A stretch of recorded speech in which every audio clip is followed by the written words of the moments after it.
Shalom, brothers and sisters. In this video, I just really felt the Lord wanted to touch on Tisha B'Av, the 9th of Av. Okay, so I just want to cover the most important points about it and then point out a few extra things, and then I'll wrap up with something else the Lord showed me afterwards, and how does this mean anything to any of us as believers that are not Jews. So, Tisha B'Av, the 9th of Av. It's an annual fast day in Judaism, this year on the 5th and 6th of August 2022. So obviously beginning at sunset to sunset. On this day in Jewish history, a number of disasters occurred, and I'll try to cover the most important ones and remembered by them as a nation. Tisha B'Av bears a similar stringent nature to that of Yom Kippur. In addition to the length of the fast, which lasts about 25 hours, beginning before sunset on the eve and ending at nightfall the following day, it also shares these 5 prohibitions. Number 1, no eating or drinking. Number 2, no washing or bathing. Number 3, no application of reins or oils. Number 4, no wearing of leather shoes. Number 5, no marital relations. This is a time of mourning for them, hence these prohibitions. The list of catastrophes is so that they believe it is a day set aside by God for suffering and is known as the Jewish Day of Mourning. So the first one we'll look at is right in the beginning of the Bible. The spies return with a bad report. The year is 1313 BCE. The Israelites are in the desert. They've recently experienced the miraculous power of God in their exodus from Egypt, and they are on the verge of entering the promised land. They've dispatched spies to spy out the land so that they can formulate a strategy, and their spies return on the 8th of Av and report the land unconquerable. That night on the 9th of Av, the people cry. They say they would rather go back to Egypt than be slaughtered by the Canaanites. Now, we know not all the spies gave a bad report, but the majority did.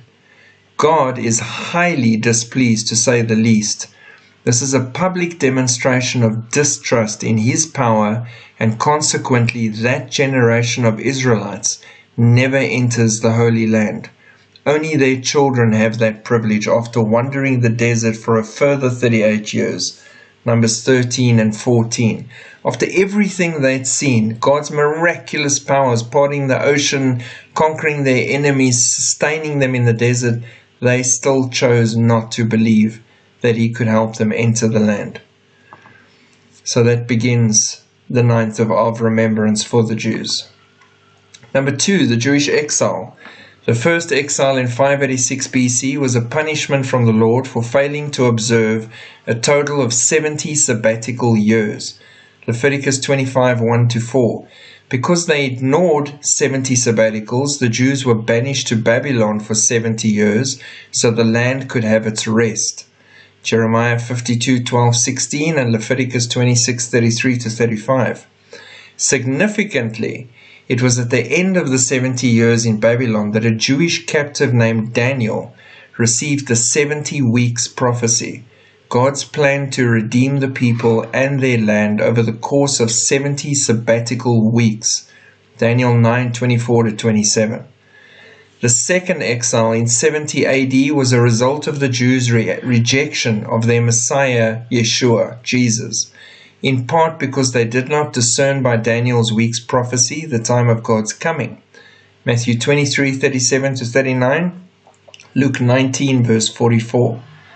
Thus both exiles of the Jewish people, which occurred on the 9th of Av, are linked to a failure to observe the sabbatical calendar. Number 3, both holy temples were destroyed. The first temple was destroyed on the 9th of Av in 423 BCE. 5 centuries later, 69 CE, as the Romans drew closer to the second temple, ready to torch it, the Jews were shocked to realize that their second temple was going to be destroyed on the same day as the first, the 9th of Av. Look, teacher, what wonderful stones and what wonderful buildings. And Jesus said to him, do you see these great buildings? There will not be left here one stone upon another that will not be thrown down. Mark 13 verse 1 to 2. Number 4, the Battle of Batar was lost.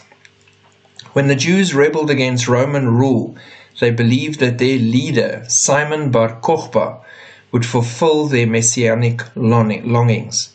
Remember, they had rejected their true Messiah. Their hopes were cruelly dashed in 133 CE as the Jewish rebels were brutally butchered in the Battle of Batar. After a 3-year siege, 580,000 Jews died by starvation or the sword, including Bar Kokhba, the leader of the rebellion. The date of the massacre? The 9th of Av. 1 year after the Battle of Batar, the Romans ploughed over the Temple Mount on the 9th of Av. Number 5, the First Crusade. In 1096 AD, the First Crusade was declared by Pope Urban II, in which 10,000 Jews were massacred on the first day. The first day was, of course, the 9th of Av. In a period of 4 weeks, frenzied bands of crusaders struck the Jewish communities of Speyer, Worms, Mainz, and Cologne. The Jews were offered the option of conversion to Christianity or instant death. Number 6. The Jews expelled from England. The Jews were all expelled from England in 1290 CE on the 9th of Av. This was about 3,000 individuals. By 1275, Edward I decreed that Jews could no longer loan money for a living and would have to convert to being merchants, laborers, or owning farmland.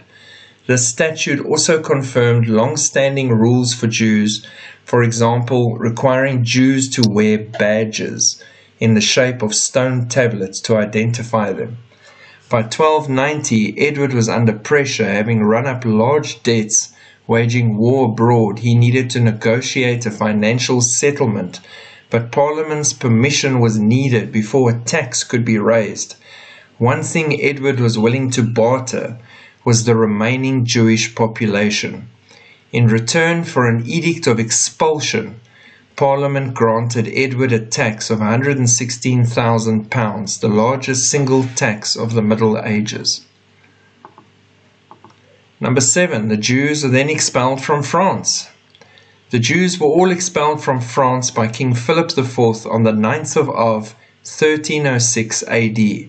Many of these Jews came to France after they were expelled from England in 1290 AD. King Philip confiscated and sold off all their assets for his personal gain. 100,000 Jews were arrested on this date. Number 8, Jews are banished from Spain. In 1492, the golden age of Spain came to a close when Queen Isabella and her husband Ferdinand ushered that the Jews be banished from the land.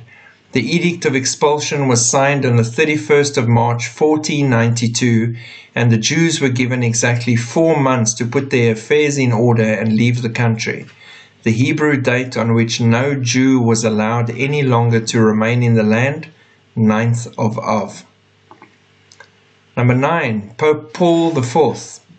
Pope Paul IV issued the papal decree Cum Nimis Absurdum, which subjected Jews under his dominion to a myriad of restrictions and humiliations, most notably forcing them to live in ghettos. Jews in Rome were confined to a ghetto which sat next to the river Tiber. Rome's Jewish population remained in the ghetto until the decree was abolished in the late 19th century.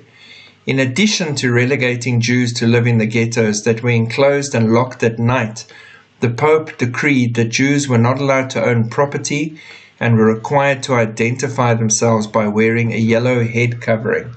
Obviously, all of this whole edict was done on the 9th of Av. Number 10, the Chimaniki massacre. In 1648 AD, the Chimaniki massacre began, in which the Cossacks killed over 100,000 Ukrainian and Polish Jews, again on the 9th of Av. The Jewish communities had disappeared almost completely.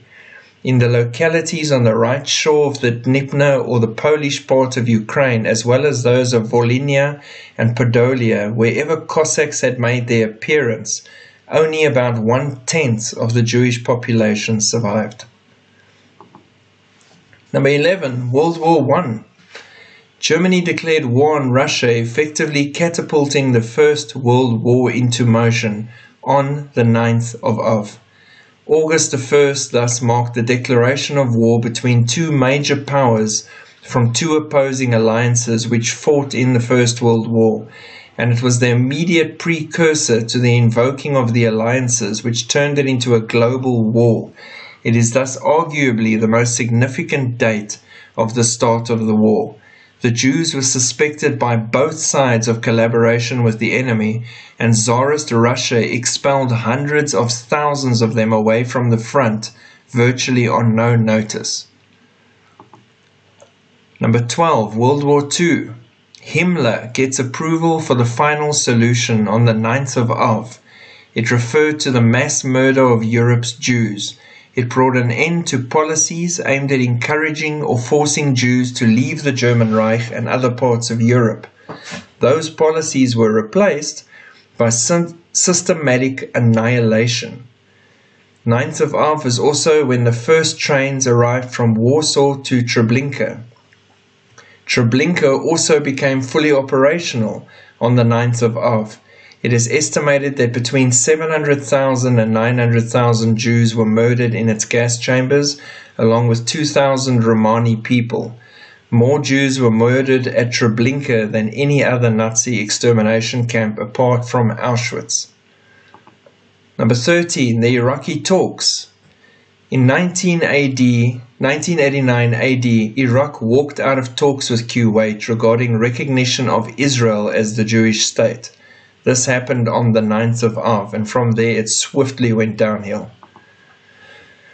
Number 14, the deadliest bombing in Argentinian history. A radical group supported by Hezbollah and Iran car bombed the Association Mutual Israelite Argentine, AMIA, Jewish Community Center in Buenos Aires, killing 85 and injuring over 300.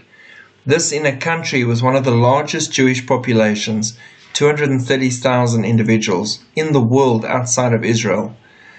There have long been accusations that the government was involved as well, and the Pope requested an investigation into this event that happened on the 9th of Av. Israel.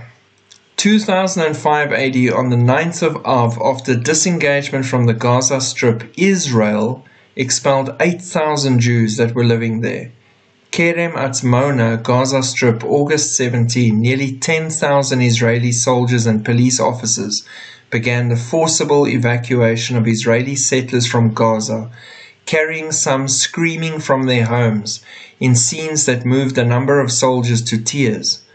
After months of argument and political maneuvering, the Israeli forces moved in strength but without weapons to carry out the will of the government to give up part of the territory that Israel had conquered in the 1967 war and that the Palestinians considered part of their future state. So they've even perpetuated the 9th of Av on themselves. Baphomet. On July 26, 2015, on the 9th of Av, there was an unveiling ceremony of the image Baphomet. This particular sculptured satanic image has never been seen in public till this time. It is 9 feet tall and made of bronze, a goat-headed human body, hoof-footed, pointing up and down, representing the power of binding and loosening. The image has a child at both sides, and there are many layers of symbols involved that go back thousands of years. This unveiling and worship service ceremony took place in Detroit. T.W. Let's just touch on his thoughts on the 9th of Av as well, because he's brilliant with his insights and what he unpacks from the Bible. And really, if you have Facebook, please go and check out our brother T.W. Tram and follow him. He gives regular updates as he is led. As Jews worldwide prepare to observe a traditional day of mourning, the 9th of Av, we are reminded of the importance of God's sabbatical calendar. The Israelites were exiled from the land twice related to a non-observance of sabbatical weeks. The redemption timeline in Daniel is based on a count of sabbatical weeks and will conclude with the final week. Nisan 2022. marks 354 sabbatical weeks since Daniel's 70 weeks prophecy began to be fulfilled via the Jews' return to Jerusalem in 457 BC. This is significant because 354 is the number of days comprising a perfect lunar biblical year of 12 months. Since the moon is symbolic of the church or bride of Christ, it could be said that 354 denotes the fullness of time or a perfect circle of time related to the Bible. More on the number 354, it is interesting to note that Strong's 354 in the Hebrew Concordance is the word ayal, referring to a stag or a male deer. Strong's 354 in the Greek Concordance is the word analempsis, referring to a taking up into heaven. That the Hebrew and Greek words relating in Strong's 354 refer to a stag and a taking up to heaven is striking, because the rapture allegory in Song of Solomon depicts Jesus as a young stag who comes suddenly to gather up his beloved. Rise up, my love, my fair one, and come away. Song of Solomon 2 verse 8 to 10. So some really precious insights there, and really time-sensitive ones that show you exactly how close we are to the revealing of our Lord. My thoughts. When the Jews gave a bad report about the land, they were punished with 40 years in the wilderness, that generation dying out without entering the land.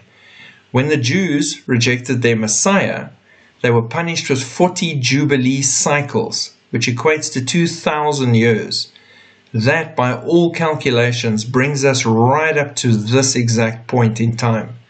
So it begins with the first punishment and now comes to an end with the second. I, for one, will be watching very carefully, as something big is bound to happen if we look at the history on the 9th of Av, which we've just covered. With so much happening on this trial version of the tribulation, full of trailers of future chaos, who knows what could happen? World War III? Taiwan invasion? Iran nuclear attack on Israel? Russia attacking the EU or the USA? China attacking the USA? North Korea attacking anyone? Huge health threat, lockdowns round 2, etc., etc. Anything's possible. 1 John 2 verse 28, and now, little children, abide in him, that when he appears, we may have confidence and not be ashamed before him at his coming. Let us wait, keep our eyes lifted up, be vigilant and watchful of everything going on around us, for our time is near for the Lord to come and snatch his bride. God bless, pray for each other, support each other. Thank you for watching, subscribing, liking, leaving comments, and just supporting me in prayer. It's much needed, and we will push on to the finish line together as a strong family. God bless, and Shalom.